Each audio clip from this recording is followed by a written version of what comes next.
Ito na nga po, ayan, meron ng pabalot ang inyong antuking vlogger. Binigyan ako ni Mami ng okra, pero humingi po ako. Ayan. Pang nilaga. Ayun si tatay, siyang may tanim ng okra. Malaki pa dito sa tricycle. Yan, pang biyahe. Dadalhin ko ito sa Cabanatuan.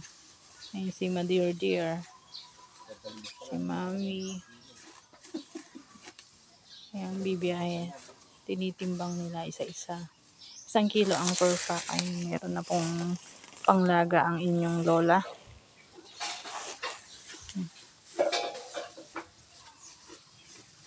Tinitinor nila. Isa-isa nilang pinipili. Inaalis nila yung may mga tama. Yung medyo baluktot. Tapos may itim-itim-itim. Yun. Yung magaganda ang pinipili nila para mas maganda ang maging presyo niya sa merkado. Ayan, ang aking Tito Enad, ang bunso sa lahat ng bunso. Ang lola. Si Apong Ling. Ayun na nga ang aking pajero, sinusundo na ako. Tanghali na.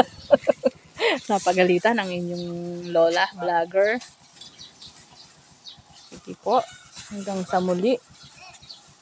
Si Kuya Jacob. Kasama ka, Jacob? Oo, sige, okay.